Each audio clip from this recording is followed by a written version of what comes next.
What is up, all you gamers? Hope you're doing well. Welcome back to the weekly Esports Rewind podcast, where we talk about gaming, esports every single week. We also love reading out comments to start every single show. There were actually really nice comments, so thank you all so much. We got one from Tina who says, loving the content lately. Keep up the great work. I'll say I appreciate so many people commenting about the content.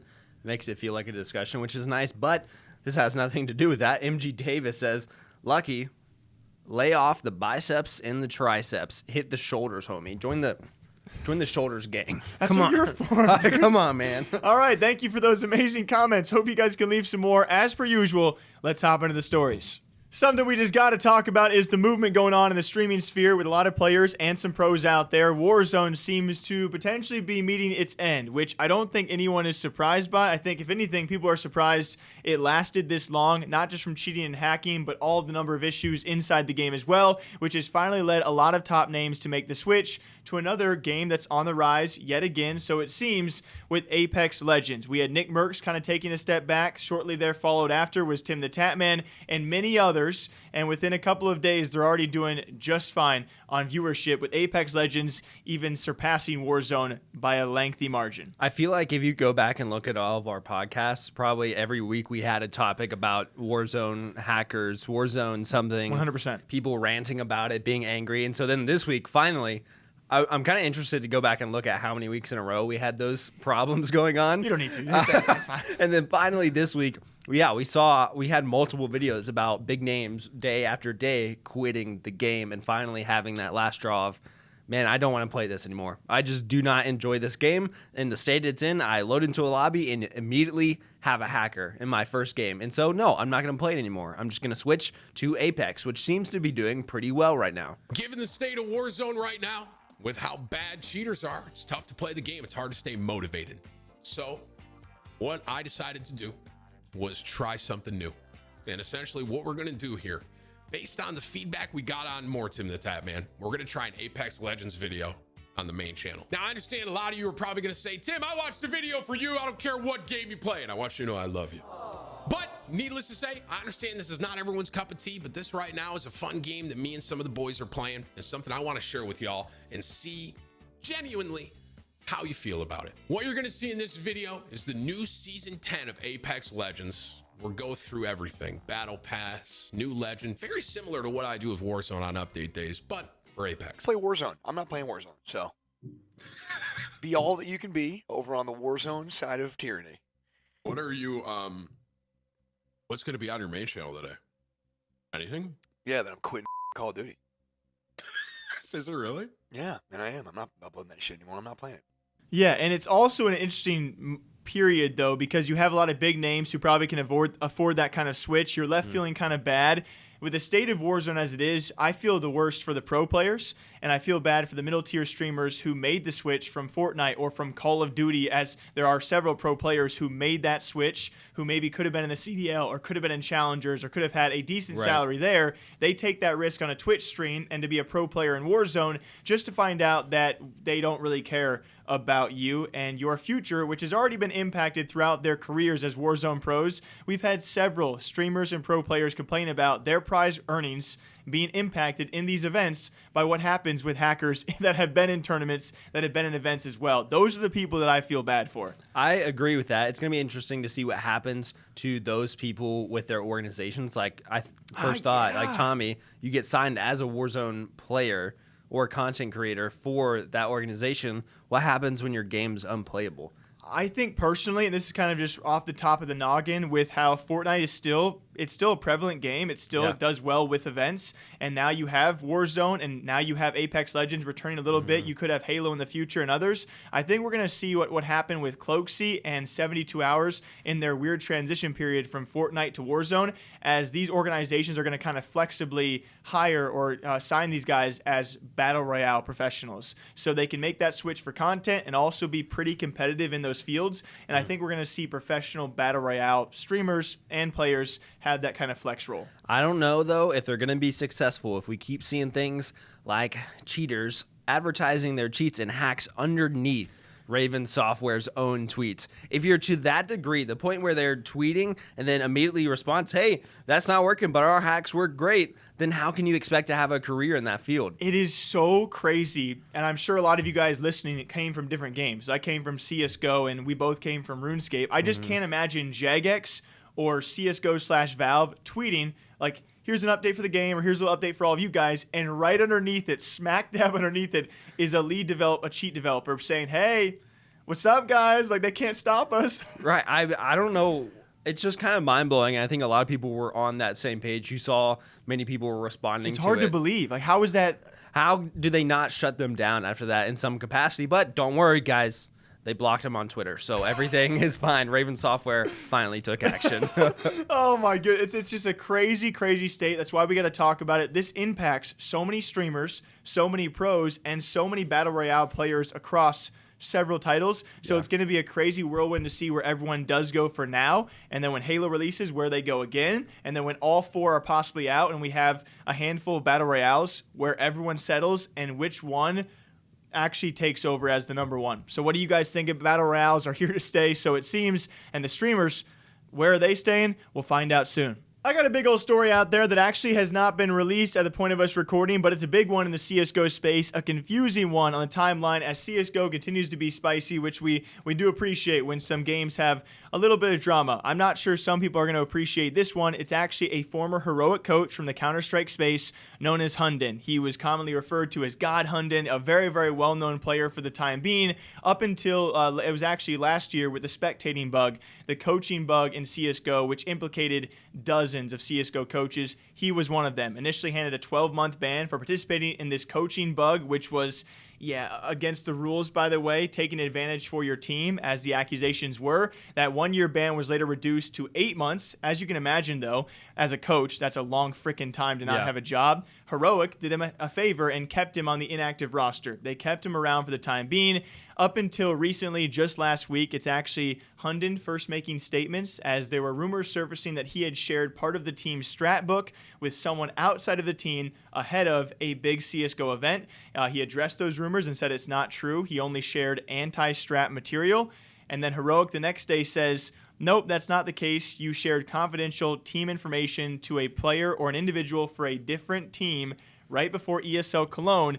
And by the way, we are going to be pursuing you legally. I know that was a lot to take in, but it's obviously a pretty crazy story that, unfortunately, because it's CSGO right now with the rise of Valorant, they often get overlooked. My nosy self immediately says, who was the person? I know, Who dude. were you talking to? Who did you share it to? And how much did you get paid? Because that's got to be the situation, right? I mean, it's like, or were you just being dumb? We don't know those details because ever since he has not responded, it's the legal process underway. I imagine you're better off staying quiet. Luckily, ESL did respond and saying the person it was sent to. So imagine that name will come out eventually, right? There's got to be some sort of communication between Hunden and that person ahead of time for it to be shared in the first place, or was he just being stupid? I don't know. ESL has confirmed that individual never even accessed the file, so the tournament competitive integrity was intact. But obviously, if you're Heroic after the fact, and they also in their statement said that their players had already had trust issues with the coach, he had that spectating bug scandal, and now you have accusations of sharing confidential team information, whether true or not. What it looks like right now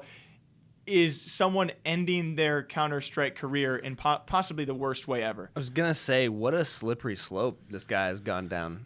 If you think about it, from where he started, like you said, a big, big name that people knew, and then now all the way down to sharing your team's strat book to someone else before a match.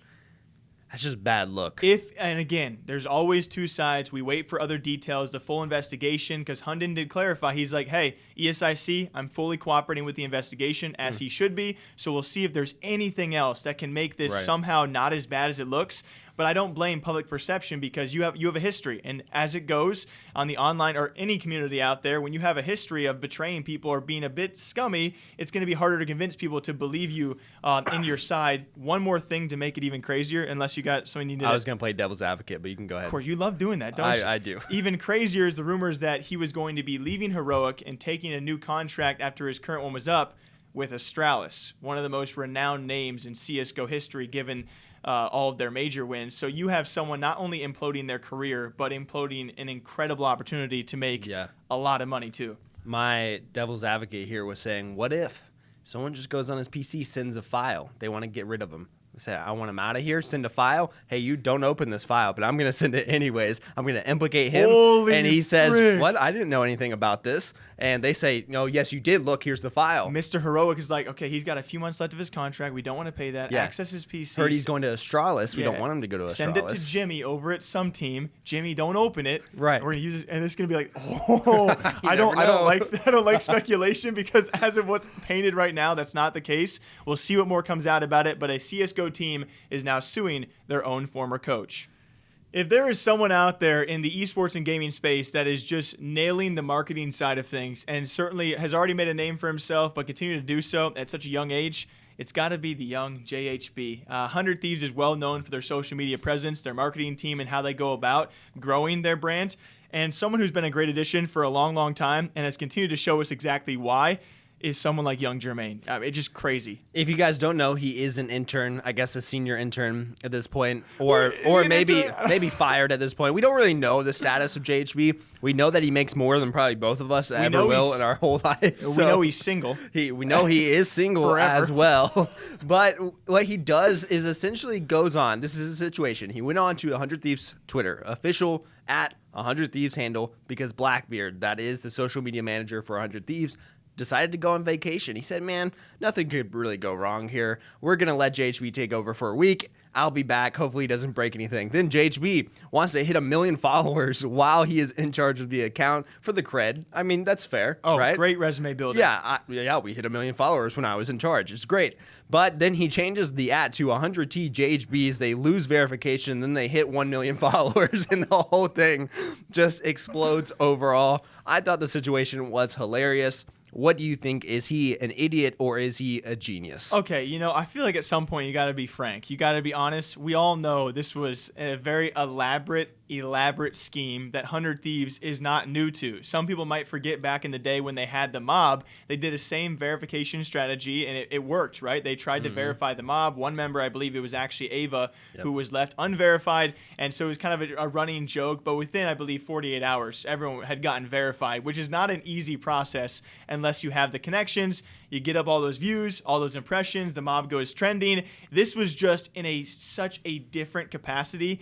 And I have to believe it was someone far beyond JHB, but what a better front man, because he too has been around the social media game for so long. And I mean, all of the tweets while he had access to the account, was Blackbeard ever even on vacation? Right. It's so next level. I can't help but say so much credit to it. I mean, the timing of everything was amazing. I think respect to 100 Thieves for it. It was definitely sat down. Let's talk about this. Hey, what could we do? What kind of content would be good with our intern? Oh, what if our intern took over our social media, lost our verification, and changed our ad? It's like where? That's perfect. It works so well. I mean, you see Nate Shot responding with all these selfies. You see Courage, everyone responding and in on it. And so I think overall, it's just they painted a great picture. They succeeded in what they did. I loved it. I mean, it has to be such a complicated thing to string it all together. But once you get that ball rolling, I mean, we're tweeting about it because obviously I love the kid. I mean, he's great. He's going to be a great addition as well. Hopefully one day going to be fully employed, huh? But that'll be the day where it just loses its thing. So I hope he's always the intern. Yeah. But yeah, I mean, you have Nate Shot tweeting Jack, the founder of Twitter. You got John Robinson. You got Jackson Dahl. You have all of your members being like, what the frick? Feeding into it. Yep. Even though most of us know it's a joke, we just love seeing these kind of things. Twitter gaming responding to them. Yeah, and I think Ryan from Rush B just nailed it with his thread about how this just works for 100 Thieves. And if any other org did it, it'd be just cringy. And they just did it so well. So congrats on 1 million followers. I'll leave out on this. Cloud9 has been around for how long? Probably close to a decade, maybe 8 or 9 years, I want to say, off the top of my head. I think it was just late last year, early this year, they finally broke 1 million followers on Twitter. Nade Shot and 100 Thieves just did that in less than 4 years. And there's a reason for it. Yep. And so you got to give credit where it's due. I hope other esports organizations take a little page from this. And I hope we see 15 JHB people trying to be like him, because they probably will never be able to be like it. So what do y'all think about 100 Thieves and their latest little ploy, little scheme? But a lot of credit to them as well. As per usual, guys, we do have some serious updates on the Activision Blizzard lawsuit and what's been ongoing. You've been covering it extensively, and it's been nice to have a lot of videos out there and a lot of coverage of the ongoing situations. We took a couple days off, and now we have come back, and it's still gotten somehow worse. So I'm going to actually end up reading off my phone because it's such a list of a few things. But the first two that I can think of that happened earlier in this week. This came out today, what I'm going to read. But we saw Fran Townsend. That is the person who tweeted out about the whole factually incorrect allegations, old, and then tweeted out an article about the problem with whistleblowers. She deleted her account. Just want to say how crazy it is that you have a top exec that has the gall after a lawsuit like this comes out with the allegations that were listed, let alone the ones that have yet to come out at the point of us recording this. I mean, it's still ongoing. Things just today coming out still. To have the gall to tweet out about whistleblowers after that, and you're an executive member. Sorry to interrupt you. No, there, you're good. I don't even think I would call it the gall, just the ignorance of it, maybe naivety. I don't know, but people definitely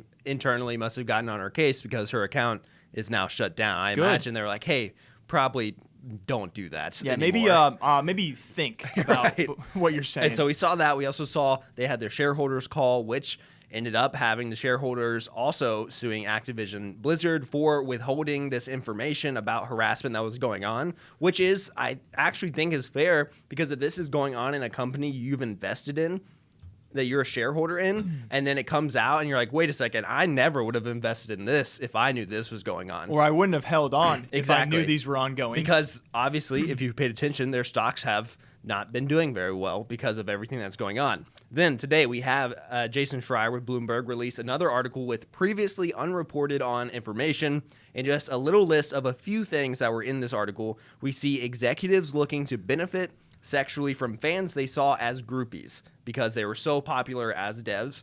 We saw unwanted back rubs, moaning, and sexual compliments in the office internally at Blizzard. We saw rumors of sleeping with assistants, so executives talking about sleeping with their assistants. And then employees, and this is one I feel like makes it very relatable or opens our eyes to the company, that employees admitted to ignoring everything that was going on from fear of losing their job, from fear of not wanting to miss out on the opportunity of working at a company like Blizzard because it was so big in the space. So a lot of heavy stuff I'm going to hand off to you, but pretty crazy that, I mean, it just keeps going. We talk about this every time. The house just keeps burning down, I feel like. It's just so fricked, all of it, because, I mean, at this point, we have reached a point where you can't deny all of it. I mean, there is no shot, and I usually you can't be confident about this stuff, right? You got to be allegedly and accused, and those still remain true. But to be able to deny every single thing that we have talked about thus far, just in Jason Schreier's most recent post, you guys got to check it out. A lengthy read at that. Just one former Blizzard manager. This is just one of a tiny, tiny bit of the entire piece. Accused a top executive of once saying about a group of young women that, you know, why would we not be benefiting sexually from these colleagues or these fans because they look at us like superstars. Right. I mean, that's just one itty-bitty thing, despite what we talked about when this all first came out, and the walkout, and the emails, and now extra lawsuits, and you have execs stepping away, you have execs deleting their Twitter, you have presidents stepping down saying, hey, I'm seeking new opportunities if you still want me, said J. Allen Brack. Like, it's just, you cannot deny everything, and I feel confident saying that. It just also, at the same time, sucks. I mean, you are realizing that there aren't many good... I mean, what do I say here? You were looking at one of the industry leaders in gaming, and it's not a good look. It's a company that a lot of people wanted to work for growing up. They saw Blizzard, like they say in the article, this was a cultural phenomenon when World of Warcraft went so mainstream in so many different ways. And so people looked up to Blizzard devs, which inspired, quote unquote, that rock star mentality where they got into an unhealthy culture, unhealthy kind of frat bro culture, as people are calling it in the articles, that turned out to be very harmful for people in their company. And so looking at it now, you have to ask, like, where does this go? At the end of all this, what is going to happen with Activision Blizzard? What is going to happen with Blizzard in the long run? Because all of these issues, if even one of these things is true, it's a bad situation. But there's so many, like you said, that you just can't, at the end of the day, you have to believe that there's something very wrong in the company. Yeah, and I mean, you look at share price, you look at additional lawsuits, you look at now we see so far for the leagues themselves, let alone the games. We do not know so far player base, player count numbers, I guess you could say Activision Blizzard account numbers, how those have been impacted yet, how the overall revenue is going to be impacted. Will this make a giant impact? You have to believe it would, but we do not know for now. We have even seen just from the leagues alone, from Overwatch League as well as the Call of Duty League, we see sponsors and brands probably questioning, okay, do we want to stick this out? Especially so it seems on the Blizzard or the Overwatch side. Yeah. I think there's been a bit more impact thus far for brands and sponsors.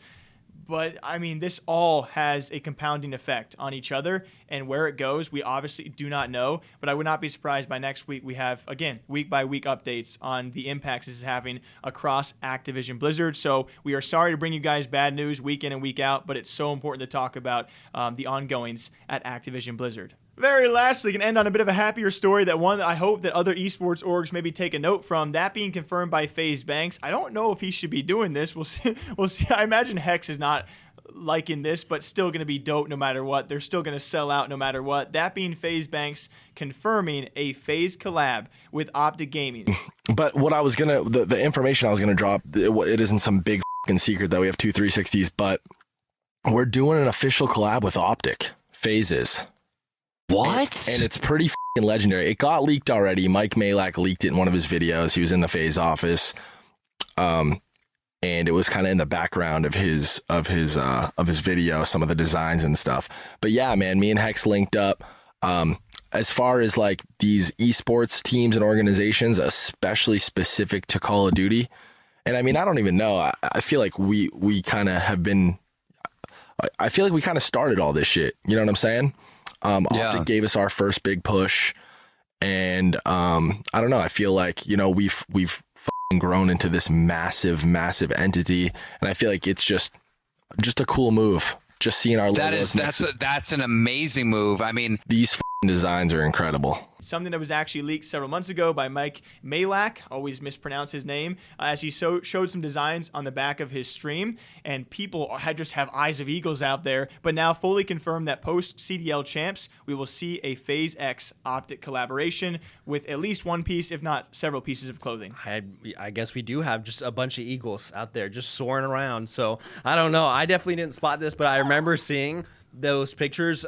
If I remember correctly, it was very retro design that we saw, like old school FaZe, old school OpTic logo or something like that. Like nostalgia, a little throwback. Yeah, and we also recently saw FaZe do a kind of a nostalgia throwback with Xbox as well. So I feel like that's kind of an interesting point.